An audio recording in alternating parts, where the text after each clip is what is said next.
eksklusif. Melanjutkan perbincangan kita. Ya. Mengenai masalah pendidikan, pemerintah sendiri sudah melakukan dukungan terhadap pendidikan. Namun apakah sudah merata antara dukungannya terhadap perguruan tinggi negeri dan juga perguruan tinggi swasta? Jadi begini, cara pandang kita harus melihat juga bagaimana sih keseimbangan kontribusi peran daripada dan perhatian ya terhadap PTN dan PTS.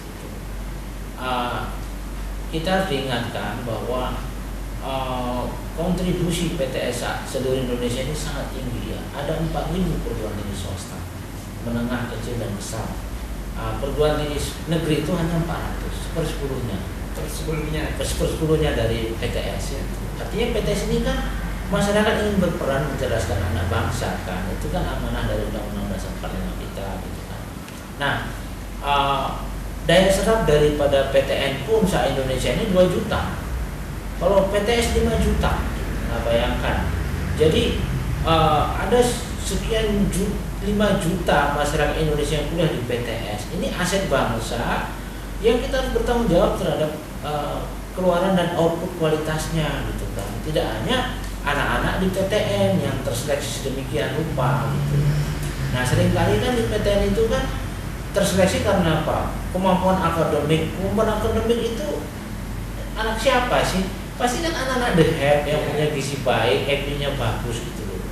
Nah, mereka tok yang bisa membangun republik ini? Kan enggak juga. Bagaimana anak-anak SMA yang terbelakang, yang kualitas SMA-nya jelek di daerah-daerah, lalu mereka di mana?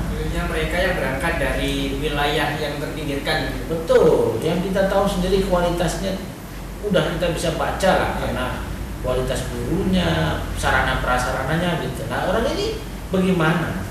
Dan daerahnya ini bisa menghasilkan sarjana nggak untuk sesama orang daerah kalau menolong pembangunan daerahnya kan nggak bisa. Nah disitulah PTS tampil.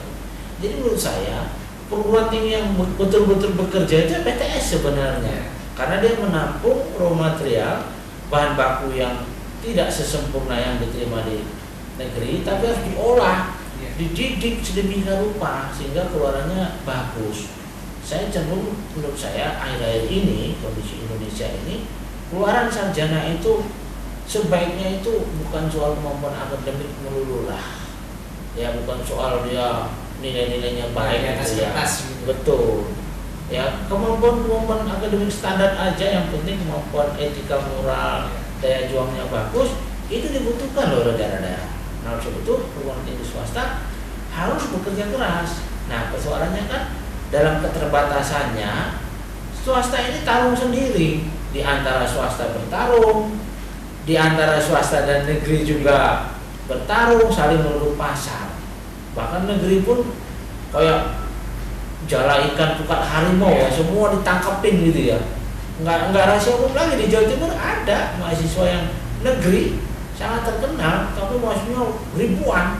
Begitu masuk bingung kelasnya, bingung dosennya, rasio dosen dengan mahasiswanya nggak pas. Nah, itu pasti kualitasnya diragukan.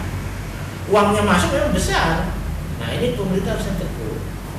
Dan juga swasta ini ya sangat besar perannya. Oleh sebab itu pemerintah harus bekerja sama, baik pusat maupun daerah. Ya kayak gini loh, perguruan tinggi swasta di Jawa Timur ini kan kita bangun orang Jawa Timur. Harusnya gubernur, bupati, wali kotanya ngajak, apa kekurangan kamu, apa yang kami bisa bantu. Perusahaan-perusahaan daerah ini, kamu harus link and match loh dengan perguruan tinggi swasta. CSR-nya dikasih aja ke perguruan tinggi swasta, tapi nanti dipertanggungjawabkan bagi perguruan tinggi swasta yang baik-baik. Ya. Sudah bukan menjadi rahasia umum bahwa mereka yang bisa masuk ke perguruan tinggi negeri adalah bibit-bibit yang sudah baik dan sudah melalui proses penyaringan sedemikian rupa. Ya. Sedangkan untuk perguruan tinggi swasta sendiri adalah mereka yang mungkin dari daerah-daerah yang terpinggirkan. Ya. Sebagai universitas swasta sendiri di Widya Kartika, apakah ini menjadi suatu tantangan tersendiri?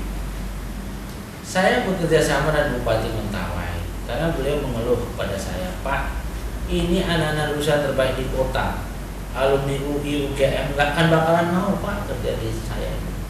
karena sinyal tidak ada, bensin juga mahal. Ya dari pulau ke pulau naik kapal yang sederhana, kan begitu ya. Nyawa terancam, tidak ada mall, tidak ada apa-apa, kan gitu ya. Gimana? Jadi tolong anak-anak saya ini yang seperti ini tolong dibantu, Pak. Dijadikan mereka menjadi manusia yang berguna bagi daerah kami. Oke. Nah tantangannya dosen-dosen muda saya yang masih idealis ini juga saya bilang, ini tolong ya, kalau anak lulusan SMA di Jawa ini kamu ajar 1-2 kali mereka oke, tapi anak Betawi harus 5-6 kali, harus dikarantina dulu sebelum masuk ke matrikulasi istilahnya ya. Bagus sekarang anak-anaknya udah bisa IP-nya awalnya 1, sekarang udah 3,5, ada asik sendiri setelah kita dorong, karena kita yakin raw material yang jelek tapi SDM dosen yang bagus, proses belajar mengajar yang mengena, bisa kok. Ingat Profesor Yohanes Surya kan? Yang diambil dari Papua segala macam, dididik dengan teori pembelajaran yang menyenangkan, bisa itu Olimpiade tingkat dunia. Nah sama, kami mau cari pola seperti itu kita lakukan. Atas kontribusi yang selama ini sudah dilakukan, apakah ini sudah cukup mengetuk hati pemerintah untuk mau memandang, Pak?